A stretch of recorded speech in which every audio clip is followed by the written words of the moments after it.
Hello students, चलिए आज हम लोग देखते हैं एसएससी सीजीएसएल के प्रीवियस ईयर पेपर। ये आपका पेपर 3 मार्च 2021 का है, 2020 का, सॉरी। ठीक है, तो चलिए शुरू करते हैं। क्या कह रहा है हमारा पहला क्वेश्चन? कह रहा है कि यदि ए कॉमा बी और सी किसी वृत्त पर तीन बिंदु इस प्रकार हैं कि जीवाएं ए बी और ए सी वृत्त के केंद्र ओ पर क्रमशः 110 डिग्री और 130 डिग्री का कोण बनाती हैं, तो एंगल बी ए सी की माप क्या होगी? तो देखिएगा फिगर है, अगर ऐसे बनाएंगे एक सर्कल, तो इसमें जीवाएं ए बी है, तो अगर यहाँ पर पॉइंट ए लेते हैं तो इससे जीवा एक यहाँ पर खींच लेंगे बी, ठीक है, और दूसरी जीवा हम लोग ए सी यहाँ पर खींच लेंगे। मान लेंगे वृत्त का सेंटर ओ यहाँ पर है, तो कह रहा है कि केंद्र पर क्रमशः 110 डिग्री का, मतलब यहाँ से ये जो एंगल होगा और बी ओ सी को मिला देंगे और ये एंगल, तो यह वाला एंगल आपका दिया हुआ है 110 डिग्री और यह वाला एंगल आपको दिया हुआ है 130 डिग्री। तो आपसे पूछा जा रहा है कि एंगल बी ए सी कितना होगा। तो ज़रा इस टाइप क्वेश्चन में देखो क्या करना है, सिंपल सा लॉजिक है।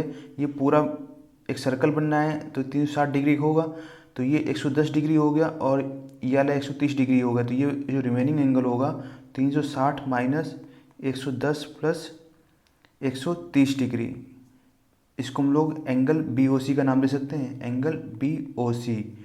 ये वाला एंगल है आपका बी ओ सी,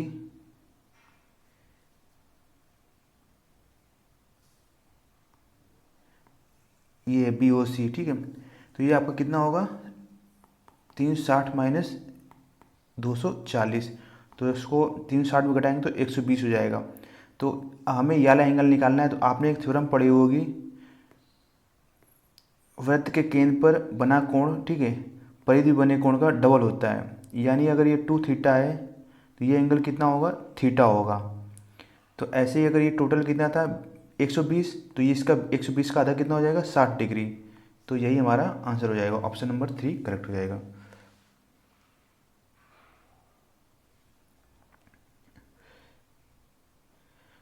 चलिए इधर क्वेश्चन नंबर 2 देखते हैं। क्वेश्चन नंबर 2 है अपना, एक्स वाई जेड तीन ऐसे पूर्णांक है कि x plus y equal to 8, y plus z equal to 13 और z plus x equal to 17। तो x square upon y z का मान ज्ञात कीजिए। तो देखिए इसमें हम लोग क्या कर सकते हैं, तीनों इक्वेशन को आपको जोड़ लेना है। तो तीनों इक्वेशन को जोड़ेंगे तो x plus y equal to 8, y plus z equal to 13 और z plus x equal to आपका हो जाएगा 17 हो जाएगा, ठीक है। तो तीनों इक्वेशन जोड़ेंगे तो ये आ जाएगा 2x plus y plus z equal to 17 13 30 और 8 38। तो x plus y plus z की वैल्यू आ जाएगी आपकी 19 आ जाएगी, ठीक है। अब यहाँ पर हमें z की वैल्यू निकालनी है, तो x प्लस वाई की वैल्यू उठा के यहाँ पर रख देंगे। तो x प्लस वाई की वैल्यू यहाँ पर रख देंगे हम लोग, तो 8 प्लस जेड इक्वल टू 19। तो जेड की वैल्यू कितनी आ जाएगी अपनी 11 आ जाएगी, ठीक है। ऐसे ही अगर हम लोग y प्लस जेड की वैल्यू रखेंगे यहाँ पर, तो x प्लस 13 इक्वल टू 19, तो x की वैल्यू आ जाएगी 6 आ जाएगी, सॉरी, ठीक है। अब इसी इक्वेशन में अगर हमें क्या चाहिए, जेड प्लस एक्स है, जेड प्लस एक्स की वैल्यू रख देंगे तो हमें वाई की वैल्यू मिल जाएगी। तो जेड प्लस एक्स की वैल्यू आपकी दी हुई है 17 प्लस वाई इक्वल टू हो जाएगा 19। तो वाई इक्वल टू 19 माइनस 17 यानी 2 आ जाएगा। तो बस सॉल्व कर लीजिए, एक्स स्क्वायर, एक्स की वैल्यू आपकी है 6, तो 6 into 6 upon y z, y की वैल्यू आपकी दी हुई है 2 और जेड की वैल्यू आपकी दी है 11। तो 2 3 6 और 3 18, तो 18/11 हमारा ऑप्शन सेकंड करेक्ट हो जाएगा।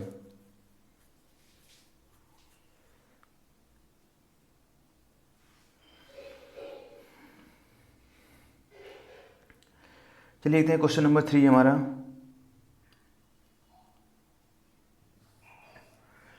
चलिए देखते हैं नेक्स्ट क्वेश्चन। क्वेश्चन नंबर 3 हमारा है,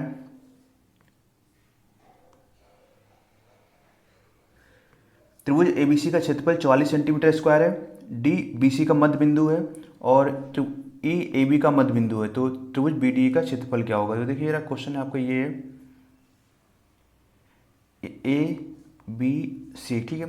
तो डी बी सी का मध्य बिंदु है, तो बी सी अगर यहाँ पर है तो ये डी हो जाएगा, बी सी का मध्य बिंदु हो जाएगा, और ई ए बी का मध्य बिंदु, सॉरी यहाँ फिगर थोड़ा रॉन्ग हो जाएगा।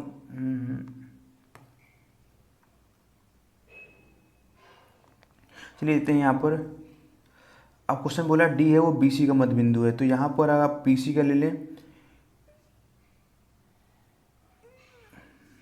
बी सी, ए ऐसे ले लें, ए बी सी, ठीक है, और डी है बी सी का मध्य बिंदु यानी डी यहाँ पर आ जाएगा, और ई है ए बी का मध्य बिंदु यानी ई यहाँ पर आ जाएगा, ठीक है। अब यहाँ से लाइन ड्रॉ कर देंगे, तो कह रहा है कि त्रिभुज बी डी का क्षेत्रफल निकालिए, तो हमें इसका एरिया निकालना है। तो आपको एक चीज़ याद रखनी है, जब कभी मिड पॉइंट वाली वैल्यू दी हो, ठीक है, कोई भुजा मिड पॉइंट हो, तो जो पूरा एरिया होता है वो 4 होता है, और ये जो ट्राइंगल का एरिया होता है 1 पार्ट होता है, और ये बचा हुआ पार्ट होता है वो 3 पार्ट होता है। तो आपको ये 4 पार्ट की वैल्यू दी हुई है 44 सेंटीमीटर स्क्वायर, तो एक पार्ट की वैल्यू हो जाएगी 11 सेंटीमीटर स्क्वायर, यानी एक पार्ट हमारा यही पूछा जा रहा है, ट्राइंगल बी डी पूछा जा रहा है। तो ट्राइंगल अगर बी डी पूछा जा रहा है तो ये एक पार्ट है, तो एक पार्ट की वैल्यू कितनी है 11 सेंटीमीटर स्क्वायर, ये हमारा आंसर हो जाएगा, मिड पॉइंट थ्योरम से आया है। और बाकी अगर देखना चाहें देख सकते हैं, मिड पॉइंट थ्योरम ये होती है कि जो भुजाओं को मध्य बिंदु को मिलाने वाली रेखा होती है वो सामने वाली रेखा के समांतर और आधी होती है, यानी B D equal to half A C होगा। तो B D upon A C का जो रेशियो आ जाएगा 1/2 आ जाएगा। अब आपके जो एरिया का रेशियो होता है, तो बी डी जो एरिया बना रही है वो ट्राइंगल बी डी बना रही है अपॉन ट्राइंगल, अब ए सी जो लाइन बना रही है ए सी, ये तो ये पूरा ट्राइंगल होगा ए बी सी। तो जो अगर रेशियो में दिया हुआ है भुजा का, तो क्षेत्रफल होता है उसका स्क्वायर, तो एक का स्क्वायर 1 होगा, 2 का स्क्वायर 4, तो यानी ये वाला पार्ट होगा बी डी, तो ये 1 यूनिट होगा, और ए बी सी कितना होगा 4 यूनिट, तो ये बचा वाला पार्ट कितना हो जाएगा 3 यूनिट। तो 4 यूनिट की वैल्यू आपको 144 सेंटीमीटर दी थी, और 1 यूनिट की वैल्यू पूछा रहा, तो 11 सेंटीमीटर हमारा आंसर हो जाएगा।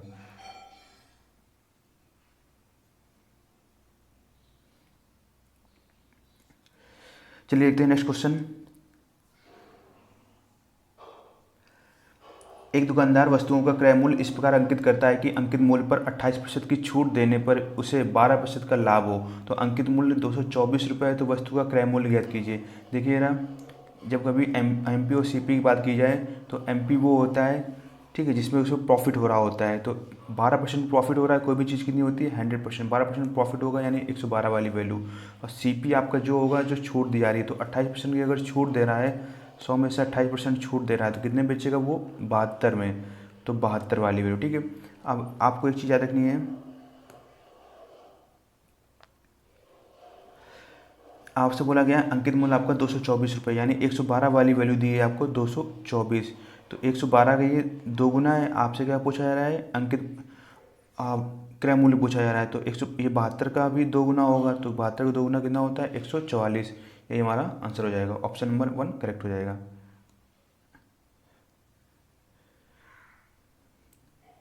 चलिए देखते हैं क्वेश्चन नंबर 5वां। क्वेश्चन नंबर 5 हमारा, यदि ए प्रथम चतुर्थांश में स्थित है और 6 tan a इक्वल टू इतना दिया हुआ है, तो हमें इसका आंसर निकालना है। तो एक चीज़ याद रखिएगा, इसने जो प्रथम चतुर्थांश बोला है उसमें क्या होता है, फर्स्ट क्वाड्रेंट में tan पॉजिटिव होता है, tan मतलब tan के सारे पॉजिटिव होते हैं, तो tan a की वैल्यू यहाँ से क्या हो जाएगी 5/6, और इसको हम लोग tan a को क्या लिखते हैं sin a upon cos a,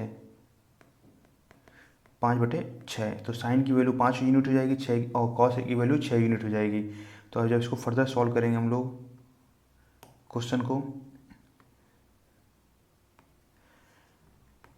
तो 8 साइन ए है, तो साइन ए की वैल्यू कितनी है 5, -4 कॉस ए, कॉस ए की वैल्यू कितनी दी हुई है आपकी 6 यूनिट आ गई है, ठीक है, अपॉन कॉस ए की वैल्यू दी है 6 यूनिट, +2 साइन ए, साइन ए की वैल्यू हमारी है 5 यूनिट, ये हमारी 5 यूनिट है, 8 पंच 40 -4 छंग 24/6 + 5 दूनी 10, 40 में 24 के 16 बचेगा, और 10 6 16, तो कट के आंसर कितना हो जाएगा 1 यूनिट 1, ठीक है।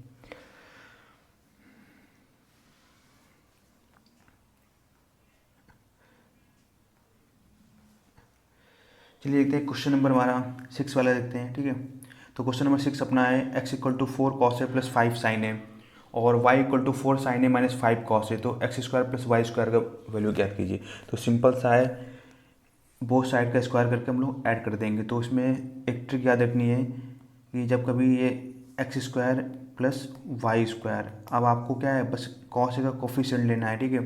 तो यहाँ पर बस 4 कोफिशिएंट कितना हो जाएगा, 4 का स्क्वायर 16, ऐसे यहाँ पर कोफिशिएंट 5 है, यहाँ पर ले लेते हैं, कोई भी ले लो, 5 का स्क्वायर 25।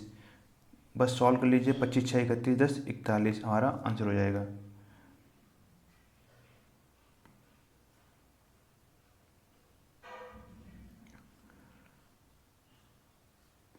चलिए देखते हैं क्वेश्चन नंबर 7। ठीक है, क्वेश्चन नंबर 7 कह रहा है कि प्लस का अर्थ है माइनस, माइनस का अर्थ है रीजनिंग का क्वेश्चन आ गया। ये इंटू का अर्थ है भागे, तो भागे का अर्थ है गुणा, तो समीकरण क्या होगा। तो देखो ना भाई, 42 माइनस का अर्थ आपका दिया हुआ है प्लस है, ठीक है 12, और गुणे का अर्थ है आपका भाग, तो यानी 3 हो जाएगा, भागे 3। प्लस का अर्थ है माइनस, भागे का अर्थ है गुणा, और प्लस का अर्थ है माइनस, ठीक है। अब ऐसे ही गुणे का अर्थ है भाग, यहाँ से देखते जाएंगे। माइनस का अर्थ हो जाएगा +4, प्लस का अर्थ हो जाएगा माइनस, और भागे का अर्थ हो जाएगा 3। तो बस पहले क्या सॉल्व कर लेंगे, भाग सॉल्व करेंगे, 3 चौको 12, 4 बचेगा, यहाँ से 8 दूनी 16 माइनस 15।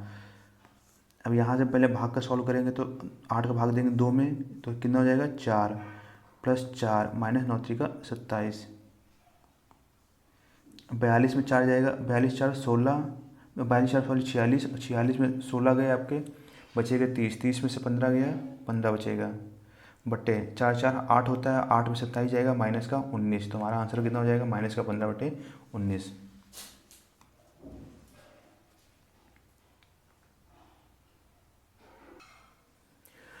क्वेश्चन नंबर 8 हमारा है x minus y equal to 4, तो x y equal to 45, x cube minus y cube का मान ज्ञात कीजिए। देखिए जरा यहाँ पर हम लोग थोड़ा सा वैल्यू पुटिंग करके चेक करेंगे। तो यहाँ पर एक्स वाई का मल्टीप्लाई करने में कितना आ रहा है, 45 आ रहा है। तो हम लोग देखेंगे कौन से नंबर 45 आएगा। तो हम लोग एक बार सोचते हैं कि 5 नहीं है 45, यानी एक्स की वैल्यू कितनी हो सकती है, 5 हो सकती है, वाई की वैल्यू 9 हो सकती है। लेकिन अगर एक्स की वैल्यू 5 लेंगे, वाई की वैल्यू 9 लेंगे, तो ये माइनस पाने लगेगा। तो एक्सचेंज कर लेंगे, यानी एक्स की वैल्यू कितनी होगी 9, और वाई की वैल्यू कितनी होगी 5। अब यहाँ पर पुट करते जरा, एक्स की वैल्यू 9 -5 बराबर 4 सेटिस्फाई हो रहा है। यहाँ पर रखते हैं 9 अपना 45 सेटिस्फाई हो रहा है, यानी यहाँ पर भी ये सेटिस्फाई होगा। तो 9 का क्यूब कर लेंगे -5 का क्यूब, तो 9 का क्यूब होता है 729, -5 का क्यूब होता है 125। तो घटाएंगे तो हमारा आंसर कितना हो जाएगा 604। ऑप्शन नंबर बी करेक्ट हो जाएगा। बट मान लीजिए आपकी ये ट्रिक नहीं बैठती है, तो इसका फॉर्मूला भी याद कर लीजिएगा, x cube minus y cube का। जब आपके इस फॉर्म में एक्स वाई दिया हो और एक्स माइनस वाई दिया हो, तो एक्स माइनस वाई ब्रैकेट में एक्स माइनस वाई का होल स्क्वायर और प्लस का 3xy। तो यहाँ से भी अगर सॉल्व करेंगे तो एक्स माइनस वाई की वैल्यू आपकी दी है 4, ठीक है। एक्स माइनस वाई का होल स्क्वायर यानी 16, 3 गुणे एक्स वाई यानी 45। तो 4 और 45 त्रिका होता है 135, 6 41 151, ठीक है। और इसको सॉल्व करेंगे तो 4 एकम 4, 15 चौको 60, 604 हमारा आंसर हो जाएगा। ऑप्शन नंबर बी करेक्ट हो जाएगा।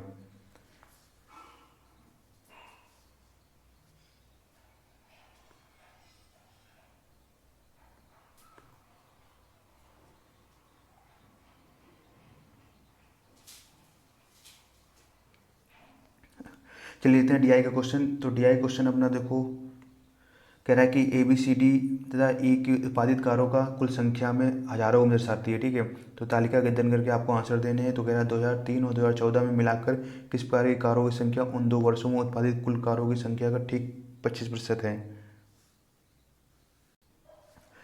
तो 2013 और 14 में, ठीक है, मिलाकर किस प्रकार की कारों की संख्या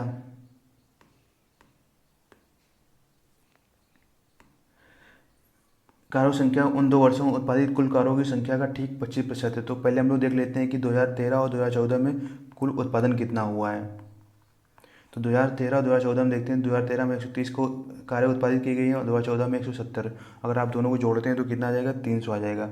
अब बोल रहा है कि 300, ठीक है, 2013 और 2014 में उन कारों के योग निकालना है। इसमें क्या हो, टोटल का 25% हो। तो टोटल का 25% निकालना है, यानी 300 का 25%। तो परसेंटेज से 2 जीरो गया और 25 दिया 75।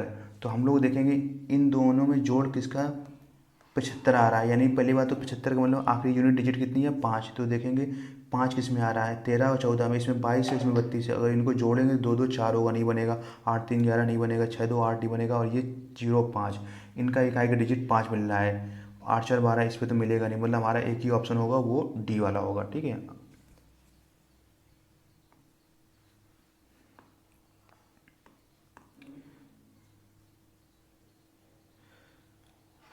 चलिए क्वेश्चन नंबर 10 देखते हैं हम। तो क्वेश्चन नंबर 10 अपना है,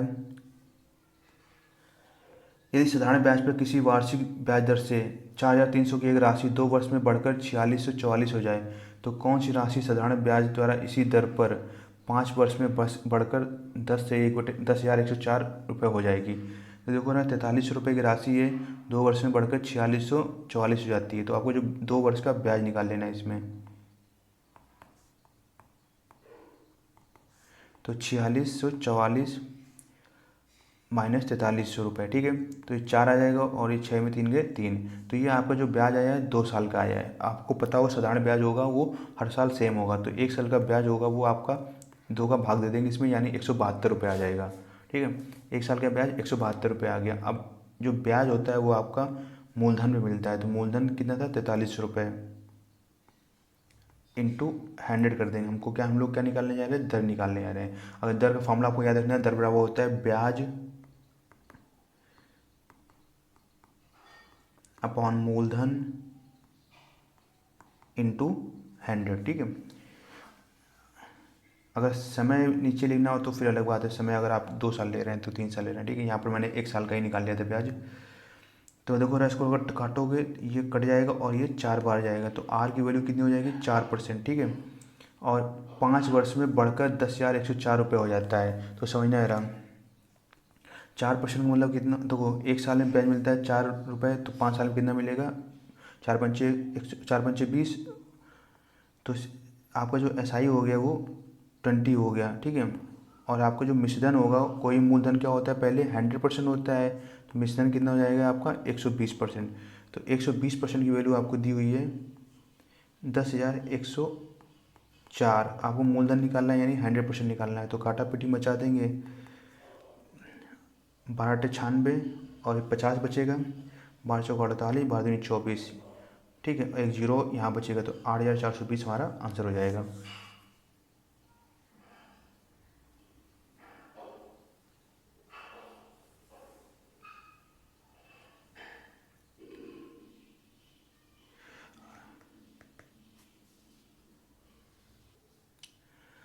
देखिए जरा, हम लोग इसको इतना यहाँ, ठीक है, केवल हम लोग यहाँ अगर ब्याज दर निकाल लेते तब भी हम लोग सॉल्व कर सकते थे। यहाँ पर इतना कैलकुलेशन करने की ज़रूरत नहीं पड़ती। क्यों, देखो जरा, 4% मतलब कितना होता है, 1/25। अगर 25 रुपये मूलधन रहेगा, 1 रुपया ब्याज मिलेगा, तो मिश्रण कितना होगा, 26। तो जो भी आंसर आएगा वो 26 का क्या होगा, मल्टीपल होगा।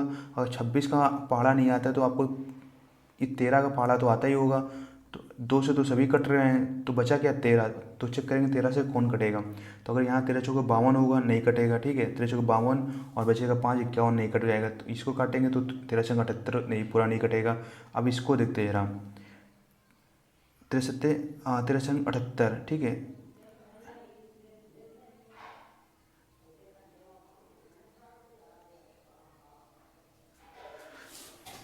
13 से 78, यहाँ बचेगा आपका 6। एक बार ये भी नहीं कटेगा, तो एक से अच्छा ये ट्रिक अप्लाई नहीं हो पा रही है। तो चलिए देखते हैं दूसरा ट्रिक, सॉरी ये ट्रिक अप्लाई नहीं होगी यहाँ पर।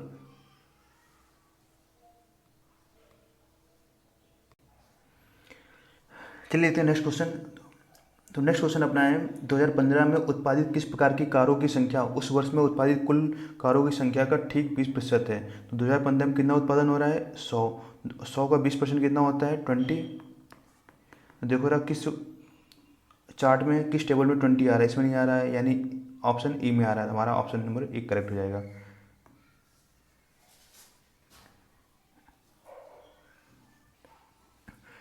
हेलो स्टूडेंट्स, चलिए देखते हैं नेक्स्ट क्वेश्चन हमारा। तो नेक्स्ट क्वेश्चन हमारा है कि यदि ये क्वेश्चन दिया हुआ है आपको और इतना दिया हुआ है, तो आपको इतने की वैल्यू निकालनी है। तो देखो जरा क्या करना है अपने को, यहाँ पर आपको क्या करना है, A=1 और B=1 और C=1 आपको ले लेना है। ठीक है, तो जैसे आप ये करते हैं तो X=Y=Z हो जाएगा। तो इसका मतलब क्या होगा, तीनों बराबर हो गए। जब तीनों बराबर हो गए तो ये क्या करेंगे, x²। तो y की वैल्यू अगर x रख दें और z की वैल्यू x रख दें, तो ये भी दोनों तरफ बराबर हो जाएंगे। तो x²। तो मतलब इसका क्या है कि फिर आगे हमारी फर्दर ये कंडीशन सेटिस्फाई हो जाएगी। तो हम लोग x की वैल्यू कुछ भी ले सकते हैं, y की वैल्यू कुछ भी ले सकते हैं, या z की वैल्यू कुछ भी ले सकते हैं हम लोग। तो ऐसे ही देखिए जरा, यहाँ पर हम लोग क्या करेंगे, ए की वैल्यू क्या ले, यहाँ पर ए की वैल्यू हमने 1 ली थी, तो 1 इंटू वन, ऐसे बी की वैल्यू यहाँ पर 1 इंटू वन, सी की value plus 1 into one upon b c 1 into one. तो हमारा सॉल्व होकर आंसर कितना हो जाएगा, 3 आ जाएगा। तो ऑप्शन नंबर 1 करेक्ट हो जाएगा। चलिए इसको देख लेते हैं, बेसिक मेथड से भी देख लेते हैं।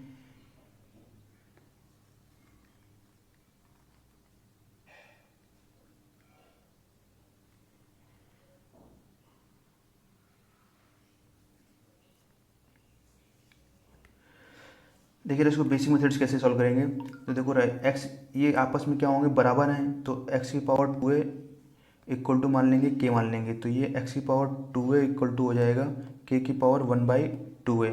तो सिमिलरली वाई की पावर 2b को भी के माना है, तो वाई सॉरी यहाँ पर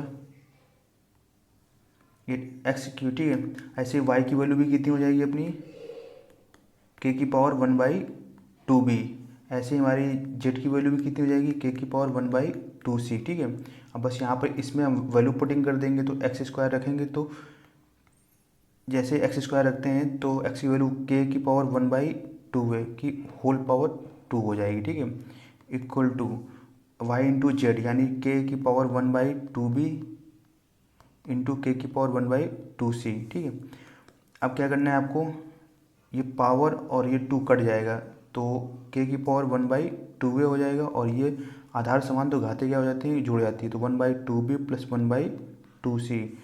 जब पावर्स दोनों तरफ, ठीक है, बेस जब दोनों का बेस सेम हो, ठीक है, तो पावर क्या हो जाती है, इक्वल हो जाती है। तो 1/2a, 1 ये 2 तो कट गया था, सॉरी 1/a बचेगा यहाँ पर, 1/a equal to 1/2b plus 1/2c। तो इसको अगर फर्दर सॉल्व करेंगे तो ये हो जाएगा 1/a equal to b plus c upon 2bc। तो इसको और सॉल्व करते हैं, तो ये ab plus a c equal to हो जाएगा 2bc। तो बस क्वेश्चन में क्या रखना है कि आपको ab प्लस ए सी की वैल्यू रख देनी है 2bc। तो 2bc प्लस पहले से ये bc था अपॉन bc, तो कितना हो जाएगा 3bc अपॉन bc। तो bc से bc कट जाएगा, हमारा आंसर कितना हो जाएगा 3 हो जाएगा। तो ऑप्शन नंबर पहला करेक्ट हो जाएगा।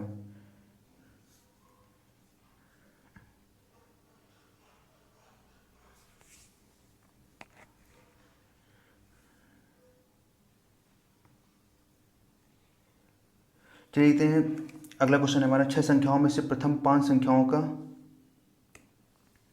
योग छठी संख्या का 7 गुना है। यदि उन संख्याओं का औसत 136 है तो छठी संख्या का मान ज्ञात कीजिए। तो देखो 6 संख्याओं में प्रथम 5 संख्याओं का योग है, तो प्रथम 5 संख्याओं को मान लेते हैं कि a plus B plus C plus D plus E, ठीक है, योग है वो छठी संख्या का 7 गुना है, यानी इसको मान लेते हैं f। तो 6f हो जाएगा, ठीक है। उन संख्याओं का औसत 136 है, यानी a plus B plus C plus D plus e plus f. औसत बराबर क्या होता है एक्चुअल में,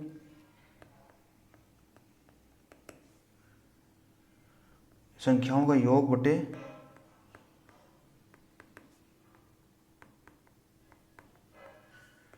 कुल संख्या। अगर हम संख्याओं का योग निकालना होगा तो हम लोग क्या करेंगे, कुल संख्या इंटू औसत कर देंगे। तो बस हमें क्या है, सारी संख्याएं जितनी दी हुई है, ये 6 संख्याएं दी हुई, इनका अगर योग निकालना है तो 136 औसत इंटू जितनी संख्याएं हैं, कितनी संख्याएं हैं आपकी 6 हैं, तो कर देंगे, ठीक है। तो 36 और 3 78 और 3 81, तो 816 हमारा आ जाएगा। अब बस आपको एक चीज़ याद रखनी है कि जो a plus B plus C plus D plus E की वैल्यू है वो 6f है। तो मतलब इतने को हटा के हम लोग a plus B plus C plus D plus E को हटा के हम लोग क्या लिख सकते हैं 6f। तो 6f प्लस एफ। चलिए देखते क्वेश्चन नंबर 15 देखते हैं। क्वेश्चन नंबर 15 है अपना कि कोई रेलगाड़ी एक खंभे को 12 सेकंड में और 170 मीटर लंबे एक पुल को 36 सेकंड में पार करती है, तो उस रेलगाड़ी की चाल ज्ञात कीजिए। तो देखिए जरा, जब खंभे को पार करेगी तो ट्रेन अपनी लंबाई को ही केवल पार करेगी, खंभे की लंबाई तो नगण्य होती है, ठीक है। इसको ट्रेन मान लेते हैं, ट्रेन की लंबाई। जब वो क्या करेगी, पुल को पार करेगी, तो ट्रेन की लंबाई प्लस वो पुल की लंबाई को पार करेगी। जो केवल ट्रेन को पार कर रही है, अपनी लंबाई पार कर रही है, उसको लगते हैं इसको 12 सेकेंड। जब ट्रेन प्लस पुल को पार कर रही है तो इसको लगते हैं 36 सेकेंड। तो इसमें से देखो रहा, दोनों केस में ट्रेन की लंबाई कॉमन है, तो डिफरेंस क्या है, प्लेटफॉर्म। तो केवल वो प्लेटफॉर्म की लंबाई को कितने सेकंड में पार करेगी, तो 36 माइनस 12 यानी 24 सेकंड में। तो अगर हमें चाल निकालनी है तो प्लेटफॉर्म की लंबाई बटे टाइम, तो प्लेटफॉर्म की लंबाई है आपकी 170 और टाइम दिया हुआ है 24। ये आपका मीटर पर सेकंड में आ रहा है, हमारे सारे आंसर किस में, किलोमीटर में है। तो आपको क्या करना पड़ेगा, 18/5 से गुणा करना पड़ेगा। तो अगर सॉल्व करेंगे तो हमारा 25.5 किलोमीटर पर आवर आंसर आ जाएगा।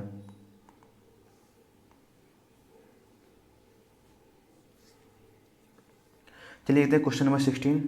तो क्वेश्चन नंबर 16 अपना है, एक व्यक्ति एक वस्तु को उसको क्रय मूल्य से 10% कम पर बेचता है। यदि उसने उसे 332 रुपये अधिक में बेचा होता और उसने 20% का लाभ कमाया होता, तो वस्तु का आरंभिक विक्रय मूल्य क्या है। तो देखिए रहा है, इस टाइप क्वेश्चन में क्या करना है, क्रय मूल्य से 10% कम बेचता है, ठीक है। अब 332 में बेचता है तो उसको 20% का लाभ हो रहा है, तो एक में क्या हो रहा है, हानि हो रही है, एक में क्या हो रहा है, उसको प्रॉफिट हो रहा है। तो जब कभी भी एक में हानि हो दूसरे में प्रॉफिट हो, ठीक है, तो आपको क्या करना है, दोनों को जोड़ लेना है 30, ठीक है। तो ये 30% हो गया। अब 30% की वैल्यू हो जाएगी आपकी 332, ठीक है। अब विक्रय मूल्य पूछ रहा है तो पहले क्या 10% कम पे बेचता है, यानी क्या होगा, 90 में बेचेगा। कोई भी चीज़ क्या होती है, 100% होती है। 10% कम बेचेगा, 90 में बेचेगा, 30 से कम 30, 30 का 90। तो इसका 3 गुना कर लेंगे, 3 दूनी 6, 33 का 99। तो 996 हमारा आंसर हो जाएगा।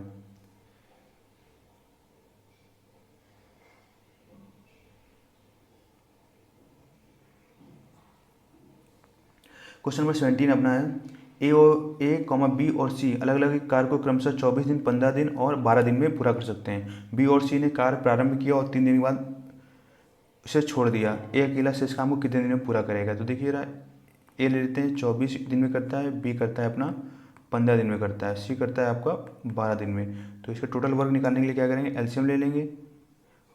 इसका एलसीएम 120 है,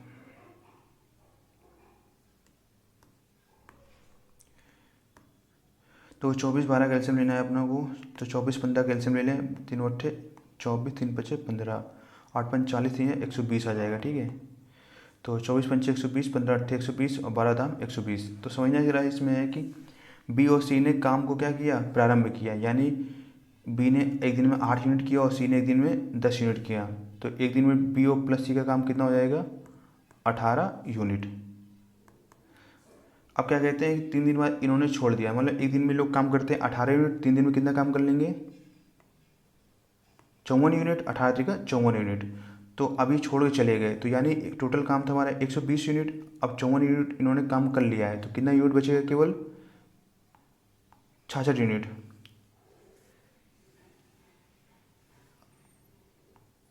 76 यूनिट बच जाएगा, ठीक है। 1 मिनट, 55 से 60, 66 यूनिट बचेगा, ठीक है।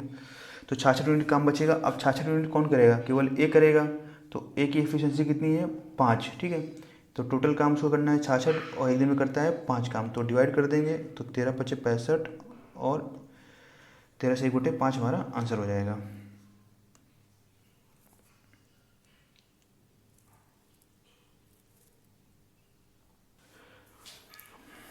चलिए देखते हैं नेक्स्ट क्वेश्चन। तो क्वेश्चन हमारा है कि 2016 के संदर्भ में 2017 में किस प्रकार की कार के उत्पादन में प्रतिशत में सर्वाधिक कमी दर्ज की गई। तो 2016 के संदर्भ में आपको लेना है और 2017 का, ठीक है। तो पहले 2016 में 36 कारों का उत्पादन हो रहा था, 2017 में हो रहा है 12 कारों का। तो इसमें कितने की कमी आई है, 24 की। किसके संदर्भ में लेंगे, 36 के। तो इंटू 100 कर लेंगे, तो सॉल्व करेंगे तो 4 ने 36 और ये 4 छन 24। इसको सॉल्व करेंगे, 2 3 6, 3 दूनी 6, 3 3 9, 200/3 यानी 66 सही बटे 66 सही 2/3 हमारा आंसर आएगा, ठीक है। अब इसमें 12/48 देखते हैं। तो 12 और 48 में 36 की कमी आई और बटे 12 करेंगे तो इंटू 100। तो लगभग, सॉरी कमी पूछा है तो इंक्रीज नहीं पूरा, तो मतलब इसको नहीं लेंगे, ठीक है। 12/48 को नहीं लेंगे और 44/40 को लेंगे। तो 44 के साथ तो 4 की कमी आई बटे 44 इंटू 100। तो कितना हो जाएगा ये आपका 9 सही 1/11% हो जाएगा। आप 38 से 22 होगा यानी 16/38 इंटू 100 करेंगे तो इसको मान लेंगे 40 और ये यानी 40% के आसपास कमी होगी इसमें। और 50/28, 50 पहले उत्पादन हो रहा था, अब 28 तो 28 के कारों का उत्पादन हो रहा है तो कितने की कमी आ रही है 22 का, किससे 50 इंटू 100। तो इसको सॉल्व करेंगे तो आ जाएगा 44%। तो देखिए ये सबसे ज़्यादा कमी किस में आई है, ये 66 से ही 2/3% यानी 2016 में ए वाले में, ठीक है 2017 में ए वाले में कार्य में सबसे ज़्यादा कमी आई है। तो ऑप्शन नंबर सेकंड आपका सही हो जाएगा। देखते हैं क्वेश्चन नंबर 19 हमारा क्या है। क्वेश्चन नंबर 19 है त्रिभुज एबीसी में M N parallel B C, तो एम एन पैरेलल है बी सी, चतुर्भुज एम बी सी एन का क्षेत्रफल दिया हुआ है आपको 130, ठीक है। तो आपसे कह रहा है कि ए एन और ए एन अनुपात एन सी है 4:5, तो ये 4:5 है। तो आपको पूछा जा रहा है त्रिभुज एम ए एन क्या होगा, तो ये आपको निकालना है। तो याद रखिएगा, तो जो A N upon N C का रेशियो है वो 4:5 है। तो अगर हम लोग ए एन अपॉन टोटल का यानी ए सी, ठीक है ए एन अपॉन ए सी निकालेंगे तो 4/9 हो जाएगा, ठीक है। अब देखो रहा, तो ए एन अपॉन ए सी है तो अगर इसका हम लोग स्क्वायर करते हैं त्रिभुज ए आई एम एन, त्रिभुज ए एम एन का क्षेत्रफल निकालना होगा, त्रिभुज ए एम एन ये वाला एरिया, ठीक है, अपॉन पूरे का एरिया त्रिभुज ए बी सी का एरिया, त्रिभुज ए बी सी का एरिया। तो हम लोग क्या करेंगे, बस इसका स्क्वायर कर देंगे। 4 का स्क्वायर कितना होगा 16, और ये एन सी का स्क्वायर एन यानी 9 का स्क्वायर 81, ठीक है। तो समझिएगा अब,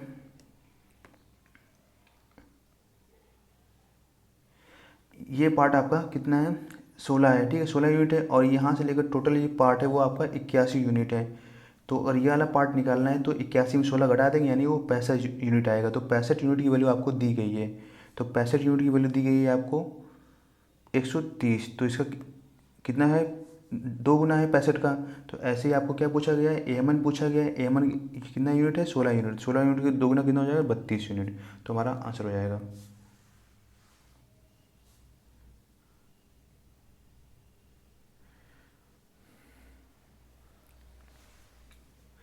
तो अब देखिए रहा इसमें क्या है आपका अगला क्वेश्चन, कि एक वृत्ताकार उद्यान की त्रिज्या 42 सेंटीमीटर, इस वृत्त के 8 चक्कर लगाने में तय की गई कुल दूरी कितनी है। तो देखिएगा आपको पहले इसमें तो आपको 11 का रूल अप्लाई करके सॉल्व कर सकते हैं।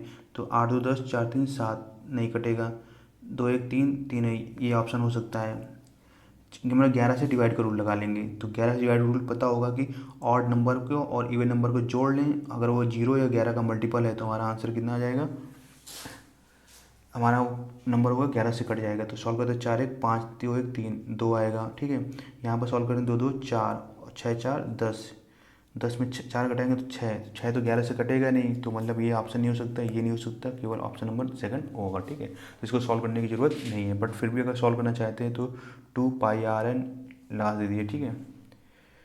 तो 2 गुणे पाई की वैल्यू 22/7 और आर की वैल्यू आपकी है 42 और एन की वैल्यू है 8, तो 7 छंग 42। तो सॉल्व कर लेंगे 22 छक्का 132 गुणे 8 गुणे 2, तो 16 दूनी 32, 16 त्रिका 16 इंटू 13 होता है 16 3 48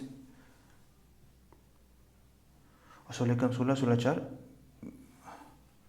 1 करोड़ यहाँ 16 32 16 3 48 3 51, ठीक है। 16 कम 16 5 21 2112 हमारा आंसर हो जाएगा। तो आप ऐसे भी सॉल्व कर सकते हैं, बाकी आपको 11 का रूल पता है तो उससे भी ट्रिक लगा सकते हैं।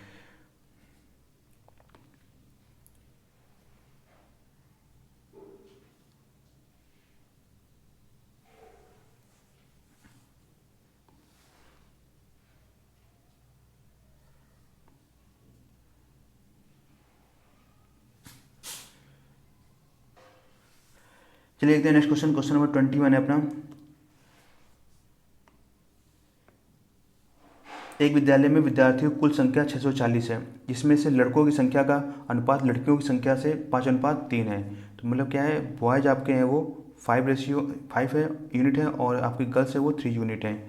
तो टोटल जो 8 यूनिट की वैल्यू दी है आपको 640, तो 1 यूनिट की वैल्यू हो जाएगी 80, और इसको 5 यूनिट की वैल्यू हो जाएगी आपकी 400, और 3 यूनिट की वैल्यू हो जाएगी आपकी 240, ठीक है। अब कह रहा है कि विद्यालय में 30 और लड़कियों का नामांकन किया जाता है, विद्यालय में 30 लड़कियां और आ जाती हैं, तो कितनी हो जाएगी अब 270।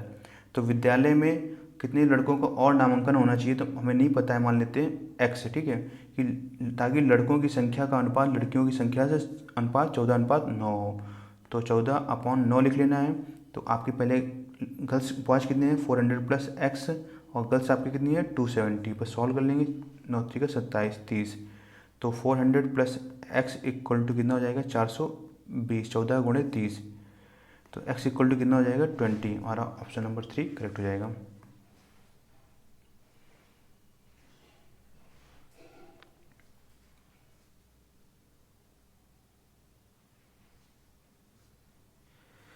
देखिए जरा क्वेश्चन नंबर 22 क्या कह रहा है अपना। क्वेश्चन नंबर 22 है, यदि a + b = 45, तो इतने का आपको आंसर निकालना है। तो देखिए जरा a + b = 45 है ना, तो आपको क्या कर लेना है, a को 0 मान लेना है, और b को, अगर a को 0 मानते हैं तो b अपने आप कितना हो जाएगा 45 हो जाएगा। बस यहाँ पर आपको वैल्यू रखनी है। तो 2 1 + tan है, tan a को वैल्यू, एंगल a क्या माना है 0, tan 0 की वैल्यू कितनी हो जाएगी 0। 1 + tan b, tan b मतलब क्या, और 45, tan 45 वैल्यू कितनी होती है 1। तो 2 × 1 × 1 + 1 2, यानी 4 हमारा आंसर हो जाएगा। चलिए देखते हैं क्वेश्चन नंबर 23। यदि किसी भी आयत की लंबाई 40% तक बढ़ा दी जाती है और चौड़ाई 20% तक घटा दी जाती है, तो आयत का क्षेत्रफल x% बढ़ जाता है, तो x का मान ज्ञात कीजिए। तो जब कभी इस टाइप क्वेश्चन हो तो आपको 40 ऐसे लिखना है, बढ़ रही है तो प्लस में लिखना है, घट रही है तो माइनस में लिखना है, ठीक है। तो एक बार क्या करना है, इन दोनों को जोड़ लेना है। तो 40 में 20 जाएगा, 20 बचेगा, प्लस का 40 और माइनस का 20।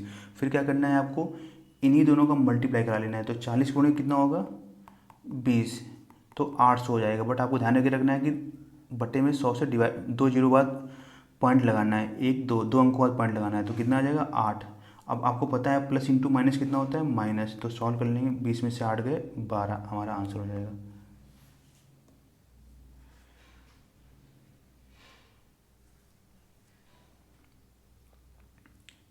चलिए देखते हैं क्वेश्चन नंबर 24 देखते हैं। क्वेश्चन नंबर 24 है कि 2012 की तुलना में 2016 में कारों के उत्पादन में कितने प्रतिशत की वृद्धि हुई। तो 2012 में कारों का उत्पादन हो रहा था 120, 2016 में हो रहा है 180, तो कितने की इंक्रीज हो गया 60 का। तो 60 का इंक्रीज किससे हो रहा है, तुलना किससे की जा रही है 2012 में। तो 2012 में आपकी कारों का उत्पादन था 120 × 100, तो सॉल्व करेंगे तो ये आ जाएगा आपका 50%।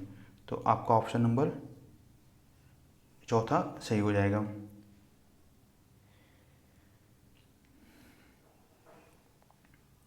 ठीक है, अब चलिए देखते हैं क्वेश्चन नंबर 25। तो क्वेश्चन नंबर 25 कह रहा है कि यदि संख्या इतना 8 से पूरी तरह विभाज्य है तो x के स्थान पर सबसे छोटा पूर्णांक क्या होगा। तो देखिए रहा 105x4। तो आपको पता है 8 का डिविजिबिलिटी रूल, आखिरी के 3 नंबर 8 से डिवाइड होने चाहिए। अब चला यहाँ पर x की वैल्यू क्या सबसे छोटा तो 0 हो सकता है, तो x की वैल्यू जरा 0 लेकर चेक करते हैं। तो 8 संग 48 और 8 का 24, यानी ये डिवाइड हो जाएगा, तो सबसे छोटा नंबर क्या होगा 0 होगा। तो उम्मीद है कि आपको मेरा सॉल्यूशन पसंद आया होगा। तो अब नेक्स्ट सॉल्यूशन, हमारा नेक्स्ट सेशन का सॉल्यूशन हम लोग देखेंगे नेक्स्ट वीडियो में।